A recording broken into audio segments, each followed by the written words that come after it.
Nous vous remercions d'avoir répondu à notre appel. Vous êtes témoin de l'histoire qui se précipite dans notre pays.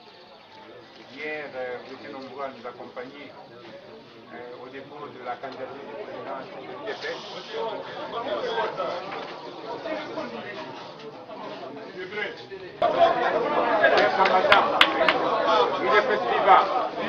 UDPS viva! UDPS viva!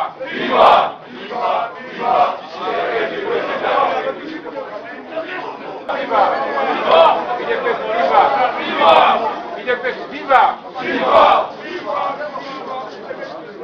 Conférence de presse. Journaliste azali na droit ya kopoze question na ye ndenge nyonso esengeli oolola te okomante te bazali libre bapoze baquestion na ndenge balingi toyokani toza na eloko moko ya kobanga te de la presse.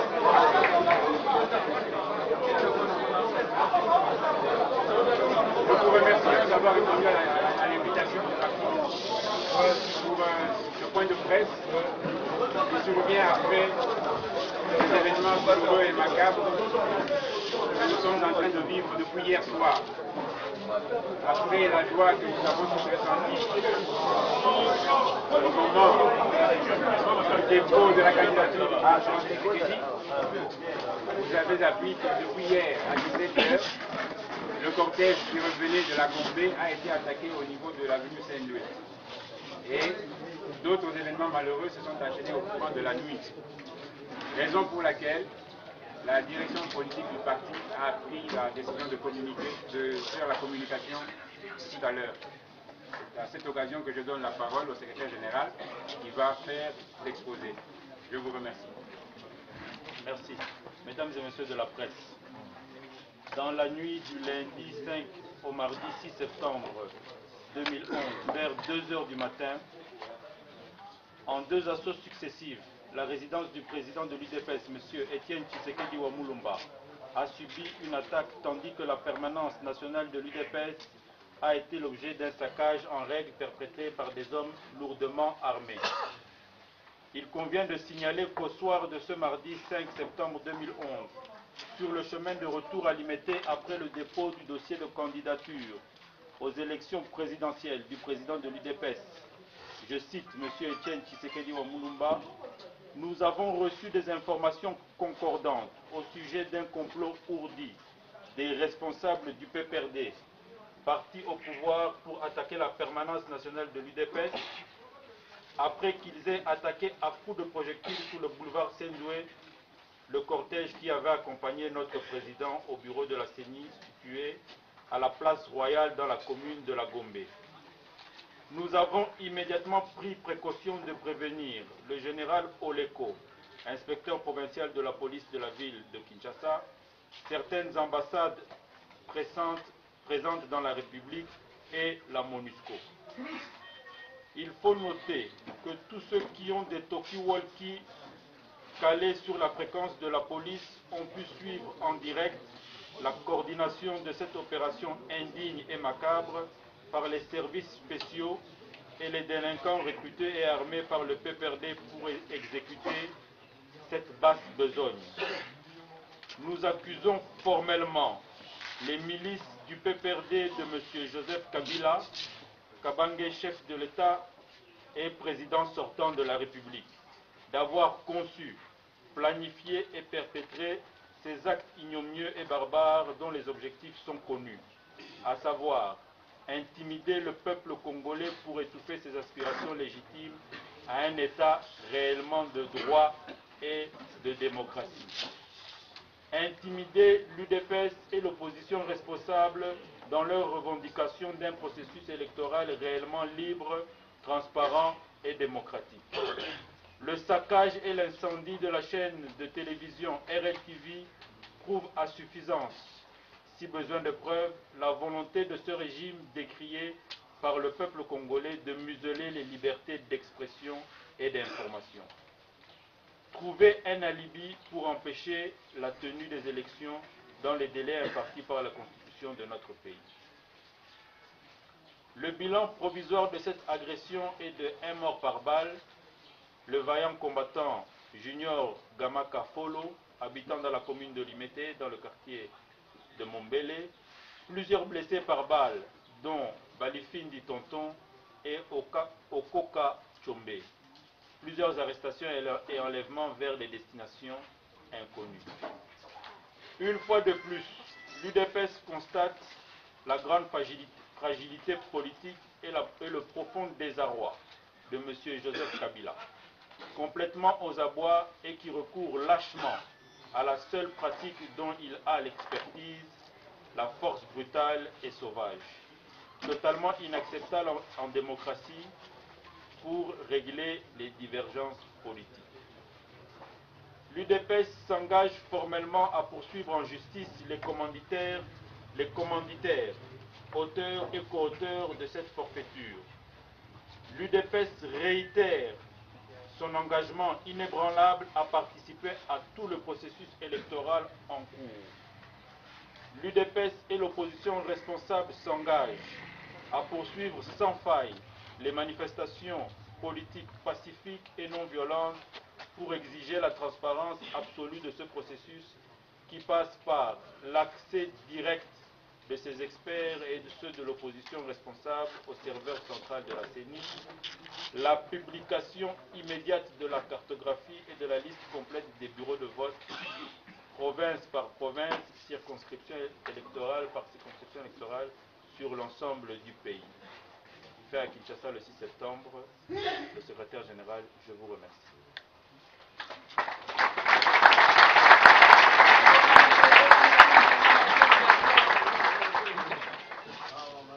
Voilà l'exposé qui vous est fait ce jour et qui ouvre donc droit aux questions et réponses. Personnellement, je partais de toi, monsieur. Oui. Votre nom et l'organe. C'est M. Kataï pour Vox Africa TV et la Voix de l'Amérique. M. Jacques Ou bien Marcel Ligolo. C'est Ligolo Baromona, il est là. Bâti la grande image, vraiment, on a fait tout le temps pareil. Ah ouais.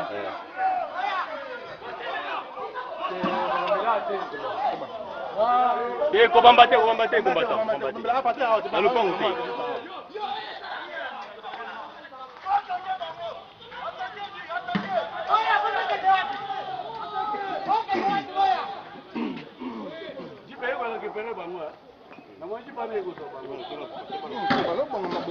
Oh, non. Bah, fait la carte, c'était pas le dos, bah, politique.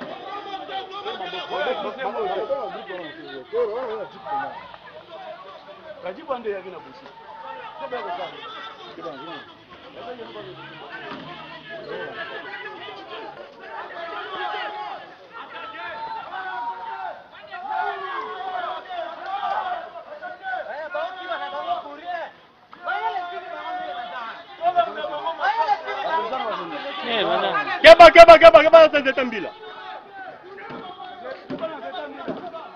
Yo menacé de la sans étambila là. Faut menacer de la sans étambila. Keba.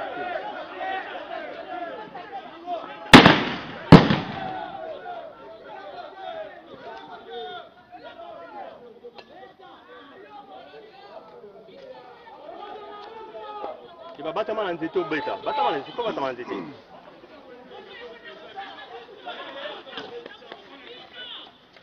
Keba. Yo menacé la sans étambila là. La scène de Tambila, place où il y a une Ah. La scène de Tambila.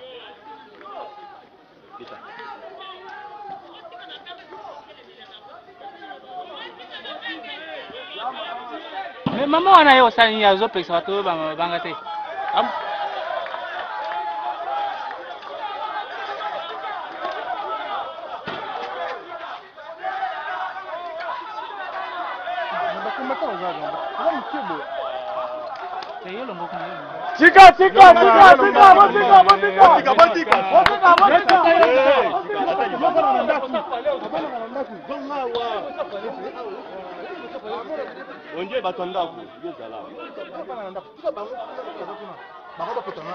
Normal. Le côté ma bangala c'est peu sur retard. Dans ma bangala c'est peu sur retard. Dans ma bangala c'est peu sur retard.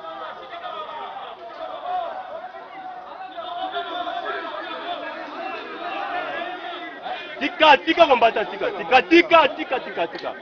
tika. Oui, vite qu'on utilise un. Eh, combattant. Tika Théo. Stoppez là nous. Aïe, qu'on ça là. Stoppez là nous. Batamaka Robi Mate.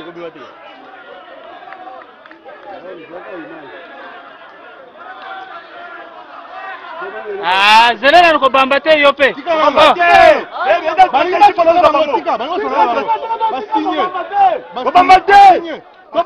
Assigné.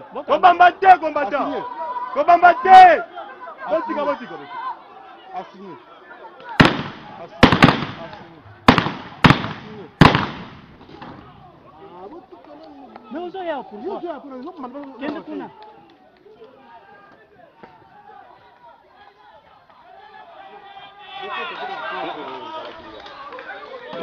Dalakimia. Pas besoin de ça, on s'arrête pas longtemps.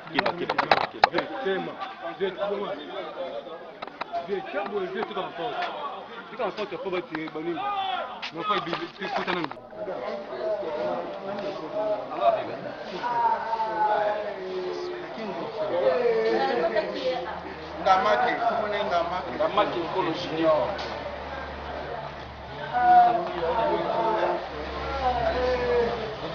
Ngamaki Nkolo Junior.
Oui, Patrick.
Bazela na ngopa ya chef infirmier wana.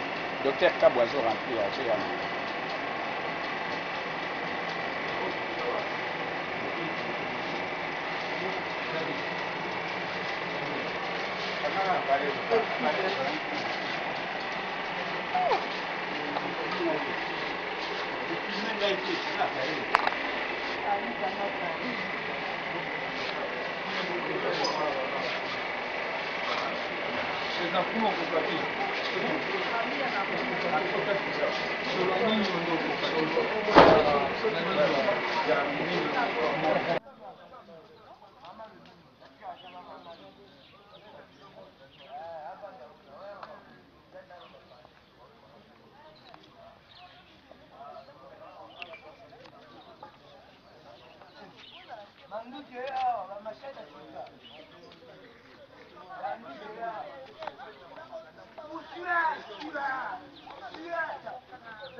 Nazoya.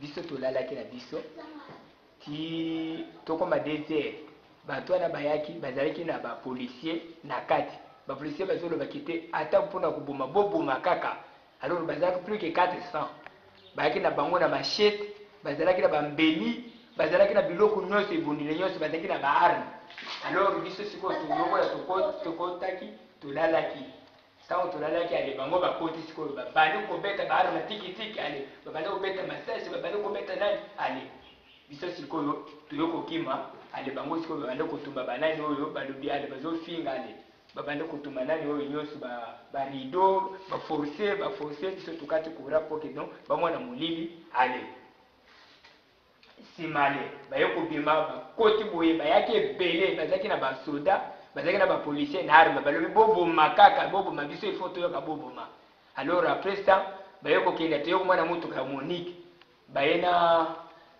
na mutu moko ya nani bon mutu na bango lisusu ake azi mutuka Monique baye kufile biso lisusu awa na 4 heures baye kufile biso na 4 heures bo abande kutuna mituna ko combien de morts combien bila boy na boy biso te ko tala ye to yekombo na ye azalaka sécurité ya Monique na Kingabwa na Kingabwa ale simandia yoko yoka bati lobi kombo na yale akimi na yale shi sofer ki abalula mutu kambala moko akimi yale biso to bi attention to yebaka yo en tout cas tu bika to robate ya mwana omoni esengele kidon biso to tumaki biloko na baote biso to kendaki na président du parti kotika ye na candidat tango to ye peuple ndé bakendaki na bango kono to za problème ya keto bo bana ko attaquer ti na bandako ba permanence non ouais de l'élite politique eza guerre eza politique eza démocratie c'est ça que nous démocratie zo sala partout soko mutu aleki ali bokabila balekaki na mbemba mbemba ye aleki mbemba ata bafane na biso tozali alors toza problème ya politique te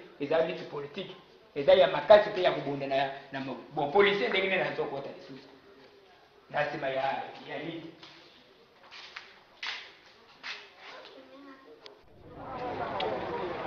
Thank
you.